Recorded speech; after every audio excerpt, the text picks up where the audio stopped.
Hello, everybody, and thank you for tuning in for Let's Talk About It is Friday, June 5th, and I'd like to thank everybody for tuning in. I know a lot of people are out at the protest right now, so I expect we're going to have a pretty quiet show today. I unfortunately could not make the protest myself, but hopefully everybody is out there making a difference. On today's episode, we're going to talk a little bit about the importance of pride and the importance of taking a stand against oppression, which I think is a super relevant topic for right now. For those of you who are joining us for the very first time, Let's Talk About is a live podcast where we talk about things revolving around love, intimacy, relationships, gender, sexual orientation, the whole 9 yards. So thanks so much for tuning in today. My name is Tila. I'm a sex educator and relationship expert and published author. I love talking about sex, and I love helping people connect with that part of their lives, and that's sort of what motivates me to do this. If you're looking for lots of extra resources, please check out my website, exploresextalk.com. As well as share this podcast. Click the watch button, click subscribe, click the follow. Your support makes a huge difference. So, as I mentioned, this is a live podcast, and I love it when people comment. I love it when people call in, especially. So feel free to comment, call in, engage. That's what we're here. We're about to have open dialogue about some of these topics. But we want to make sure that we're doing it in an adult and mature way. Some of the topics we talk about can be intense for people. And there shouldn't be any name calling. I especially don't want to see any name calling on this episode. If you cannot interact and debate with people like an adult, go somewhere else. Do not hide behind a screen name where you call other people names. Insults in a debate is a signature of low character, and it's also a signature that you don't have an argument. You don't have a point to stand on, so you resort to insults. And there's no need for that. Absolutely not at all.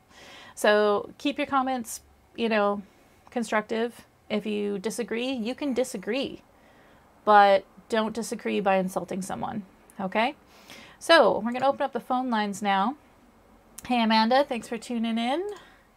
Just making sure all our lives are up. Looks like we're good to go. So if you want to call in about the topic today, I know there's a lot to talk about here. So if you want to call in with your thoughts or comments, it's 1-877-777-5589. And like I said, please share, click the watch, click subscribe, engage. We're here to have meaningful dialogue, okay? So as I mentioned at the start of this, we're going to be talking about the importance of pride and the importance of taking a stand. And we're taking a stand against oppression and taking a stand against injustice, which is a very relevant topic. Oppression still permeates a lot of areas of our world for a lot of different communities. And if we're looking at the LGBT community, for example, there's still over 10 countries where people can get the death penalty for being LGBTQ. It's a capital offense. There's some jurisdictions where, it's criminalized. I actually have a great website I want to share that talks a lot more about that. So let me just share that in the chat there. So it'll pop up, and I'll make sure to include that link in the write-up for this episode as well. But that's a great source of information if you're looking for more information about how you can get involved in reducing discrimination against LGBTQ and what the laws are like and what countries it's still illegal and all that kind of good stuff. There's lots of really good information on there. So as many people are aware of, at least I hope everyone is aware, there are protests happening across Canada and the US and many other areas of the world as part of the Black Lives Matter movement. And that is just as important because we're talking about oppression and we're talking about discrimination, and some of these things are systemic and have been around for a long time. And we actually have, we respond to trauma in a generational way. So communities that have been fighting systemic oppression and trauma for a long time, they've actually done studies where they've found that trauma is actually passed along in the genes. You know, it actually, trauma can genetically alter us. Okay, it's called epigenetics. I actually have another link here to a study that talks more about that, which I'll share. I think you should be able to read that without anything. So yeah, you can check that out, and it's all about epigenetics, which is the history of trauma that's passed in the genes. And this compounds, you know, discrimination. It compounds fear, and it makes it harder to get out of that generational trauma. And that's why pride is so important, and giving minorities voice is so important. You know, we can't change the past, but we can do something about the future, and we can do something about right now. And I was really happy to see, I tuned into the live broadcast of the protests in Vancouver, where I live. And there was a great turnout, which is great. And thankfully, lots of people wearing masks to protect themselves against COVID, also very important. But, you know, it's good to see that kind of passion that people have. It's very important. And that's how, one of the ways that we can spark change. So, you know, if we can't change the past, how do we move towards equality? What can we do? It's a big question. And the reality is that there isn't an easy answer. And fortunately, it's going to happen probably somewhat slowly, mostly because there are going to be those who have not questioned discrimination they perpetuate, or don't see themselves as perpetuating discrimination. So it's going to take some time for us to get the message, and unfortunately do all the emotional labor required to bring those people on board and get them on the same page. So we're going to change things a little at a time, and the big thing is that we have to work towards bringing everybody to the same playing field. So lots of people, when they talk about equality, they talk about things like it's already equal and we should just be equal going forward. But it's not. It's not already equal. So we want people to be able to start off on equal footing, which means we have to do the work to get everybody on equal footing. Saying everybody's equal is not, that's great, but it's not the reality. That's not how it works. People are facing that generational trauma. People are facing, you know, their upbringing, which may have put them to specific disadvantages. I know there's been a meme going around online talking about, well, there's been a lot of memes going around online talking about trauma and also talking about privilege. And one of them I saw recently was talking about a homeless Black mother who lied about her address so that her son could go to a better school and get a better education. And she got sentenced to, I don't remember the exact number off the top of my head, but she got sentenced, I think it was like over 5 years, or over 10 years. If somebody saw it, you can correct me, please. But, and then the comparison was a white lady who paid for their child to basically like cheat on a test and got like 14 months. So, you know, just little examples like that where, you know, how can we say that we're all equal going forward when we have these disparities? So we need to take a stand against oppression, and we need to take a stand now, because that's how we're going to start moving things towards equality. And sometimes taking a stand can be scary or hard.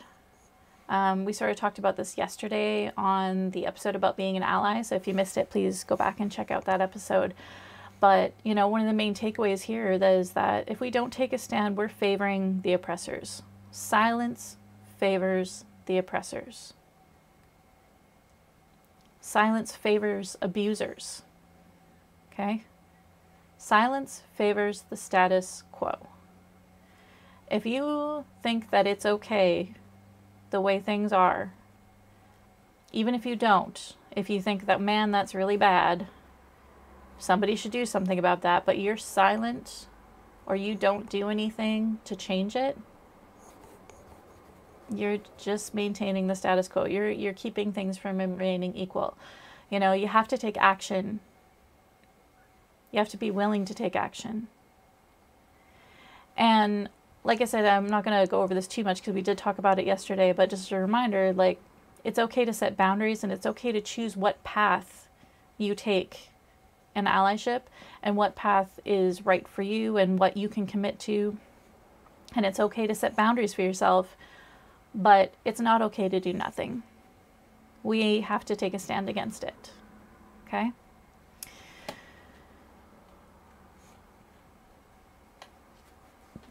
I don't know if anybody has any thoughts about that or wants to chime in about their thoughts about what's happening in the world right now or their thoughts about the protests that are happening. Yeah, we do have less people on the call today. Not surprising. Hopefully that means everybody's out at the protests or participating or maybe watching the protest live. I know I was before I started broadcasting today. So, how do we stop trauma? And how do we stop, you know, this perpetuation of oppression? And like I said, we have to take action, but we also have to listen. So part of that is listening to the voices of minorities. You know, we have to make space for those voices to be heard. And we need to make space for those voices to lead. You know, you can't, if you're in a position of privilege, you can't tell people who have less privilege than you what, you know, how to make up for that lack of privilege. Because even if you understand, even if somebody goes through the emotional labor and explains to you how it feels to be with less privilege in a given situation, that doesn't mean that an answer that may come easily for you may not be something that is easy for someone else. It may not be within their means, you know? So listening to and letting the voices of minorities lead is pretty important. You know, things like Pride are important because a lot of these communities, they've been terrorized, you know, beaten, killed, raped, profiled, discriminated against, and more. You know, there's so many unsaid stories. For all the public stories that people have, there's lots of stories they don't share. So a community celebrating Pride is doing so because they're a community that's coming together. And they're coming together to support one another and to inspire one another and to basically yell out to the world, yes, I have the right to exist. I have the right to be who I am. I mean, the first Pride event was a riot. It was the first LGBTQ Pride event was a riot. It was the Stonewall riots, in which police charged a gay nightclub for no reason, really. And the riot was led by 2 transgendered women of color. And that is why we celebrate Pride in June. It's to commemorate those riots that turned into something as an expression of joy, as an expression of, yes, I do belong. Yes, I belong in this world.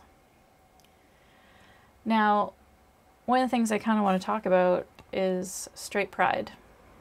Because whenever Pride comes up, there's always someone who says, well, straight pride. If gays can have a pride, straight people should have a pride too. You know, why do only gays get to be proud? Okay, well, you know, you can be proud to be heterosexual, but do you really need to be proud to be heterosexual? Is anybody, you know, getting on your case or making you feel bad? Are you under threat of death for being heterosexual? I'd be surprised if you were. You might be under threat of death for other reasons, but it's not because of your sexuality. You know, people are not discriminated against typically for being heterosexual.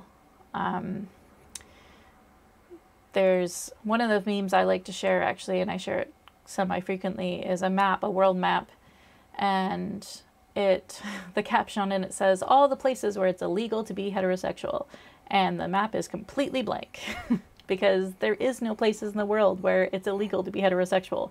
There's at least 10 countries that will put people to death for being gay. So that is why Pride is important. That's one reason. Okay? And like I said earlier, like, equality does not mean everybody gets the same thing right off the bat. Okay, yes, ideally in a perfect world going forward, everyone should have the same thing. But in order to get us to that same playing field, we need to be able to elevate minorities and communities that have faced oppression and still face oppression. We need to get them onto the same playing field. This is not a I get this, you get this. Okay, doing that is not going to do anything. That's the equivalent of somebody being upset that there are handicapped spaces in front of the store that they can't park in because they're not handicapped. This is not about what you don't get. This is about making it easier for someone else who has had a disadvantage. All right, or who struggles with something. So straight pride doesn't need to be a thing. Okay? So much in culture, especially in North American culture, is catered to people who are heterosexual. There's nothing inherently wrong with that necessarily. LGBTQ makes up a good portion of the population, but they are not a large, at least that we know from what people have self-reported, they are not the largest part of the population. Heterosexuals are. Okay, that's a simple fact. But that doesn't mean that people who are LGBTQ have no place. Just like that doesn't mean that people who are Black have no place. Okay, they do. They have a right to exist. They have a right to feel safe. Everybody has that right to feel safe. And what I find interesting about people who object to minorities having a voice is that there doesn't seem to be any specific reason why someone objects to that voice. If you ask for an actual reason beyond emotion, there aren't any. I have not heard a legitimate reason for hate. I have not heard a single legitimate reason for hate. Now, if you're listening to this and you're like, man, I got some reasons for you, call in. I dare you. Seriously. You call in right now. And we'll talk about it. Because I would love to hear what you think is a legitimate reason to hate someone else.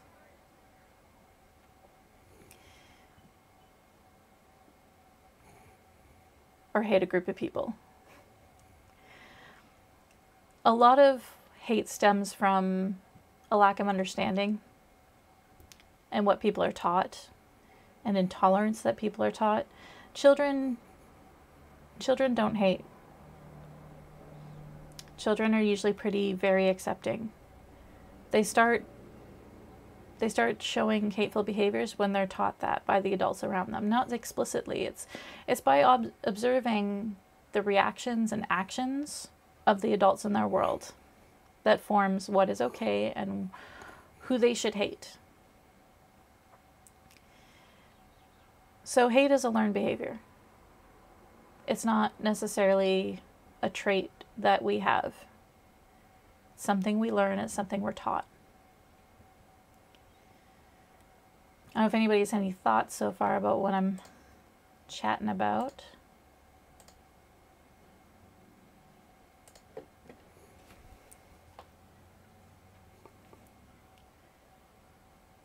No, pretty quiet.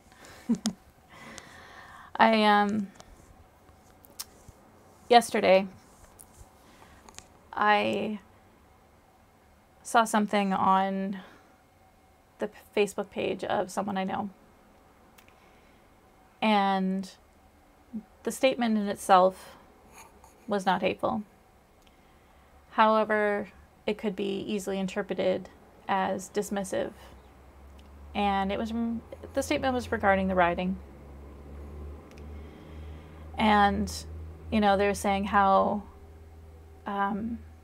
anyone who is condoning the rioting or the looting should just unfriend them because, they should just unfriend them. And I pointed out that, that while I understand them not condoning violence, that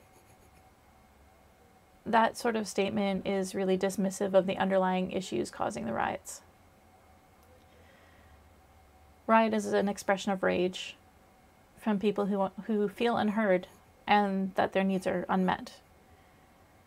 Because if you look at the history of the world, every minority has unfortunately had to fight for their rights. There hasn't been a single point in history that I can think of where the privileged class gave more rights to minorities because it was the right thing to do. People have had to fight for it. And usually the fights happen when people are not willing to tolerate something anymore. When something has gone far enough and people say enough.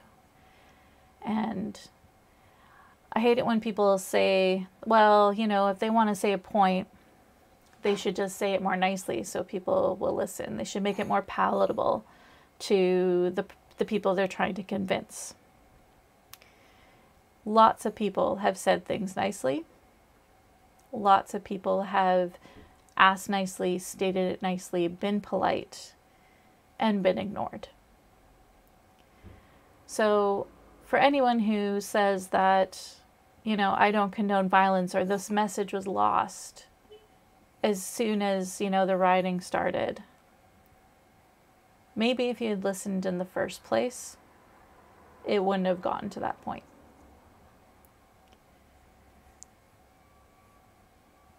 It just wouldn't have gotten to that point. When people feel heard, they are more likely to be calm because they feel heard, they feel understood.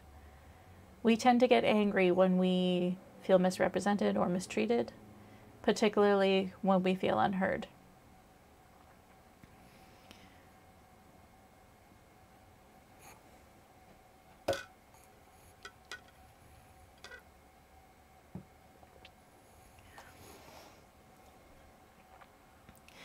So this is sort of tying back into straight pride, or the concept of straight pride, or for anybody who advocates or thinks straight pride is a great idea. You're not hearing the voices of minorities. You're not understanding the history as to why this is important and why people need things like pride. And like I said, we need pride to celebrate and acknowledge and give each other strength.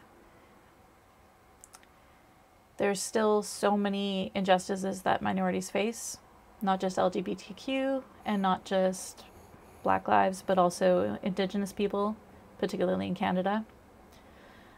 The last residential school was closed in, I think, the early 90s. So for anyone who doesn't know the history there, people who are Aboriginal, First Nations, and Native had their children taken away from them for no other reason, and they were sent to residential schools, which were like boarding schools, where a lot of really unspeakable and horrible things happened. And the last one in BC closed in the 90s, not that long ago. So there's still a lot that we need to address in terms of discrimination and in terms of racism and in terms of oppression. And oppression is not just a problem for minorities, it's a problem for everyone. Because we all participate in it, whether or not we think we are. And sometimes that's an uncomfortable truth for people, knowing that they are contributing to something that has hurt someone else. But you need to move past the discomfort.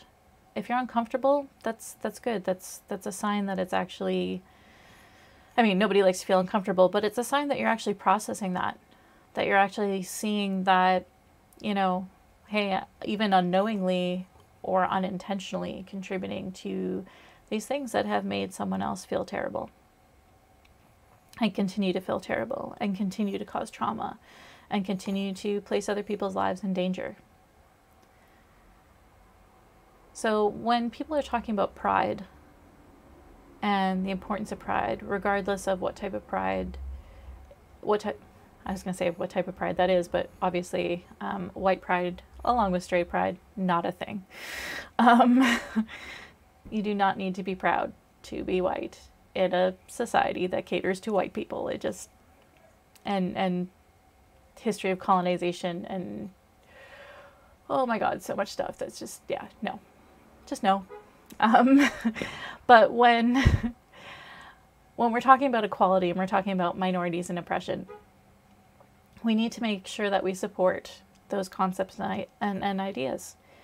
And sometimes supporting is as simple as just being a good ally and letting those voices be heard and letting those people share their stories and listening.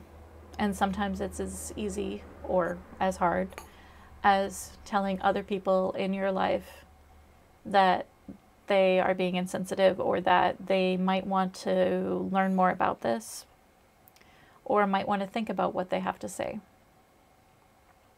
And most people won't respond well to that, just FYI, as I've discovered today with that person that I was talking about who I posted on. Huge long thread, so many people, thinly veiled racism. But we have to keep trying because it's the only way we're going to move forward. And it's the only way that we're actually going to do anything about dismantling systems of oppression. That's kind of everything I wanted to say about importance of pride and why it's important. I actually kind of expected a few people to chime in or argue with me because for some reason I get in insane arguments with people online, but either they're not watching or they are too chicken to chime in, which is also a possibility. Everybody's brave when they're hidden behind a screen name. Very few people will actually, you know, call in, which is probably for the best because I would totally take them on. Anyway, I don't know if anybody has any thoughts. If not, we'll wrap up for the day. Give you guys a few minutes to chime in for the few people that are here today.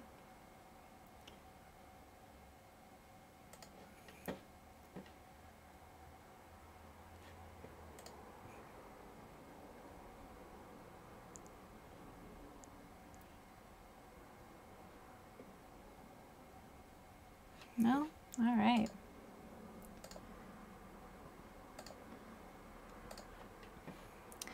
I would like to say thank you to everybody who tuned in.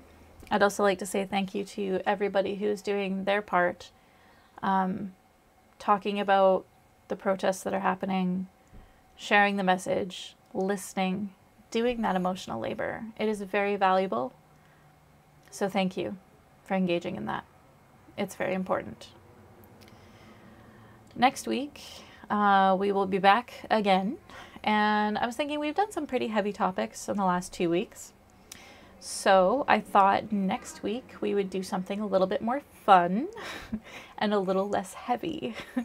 So next week I was thinking the theme will be improvements to your sex life.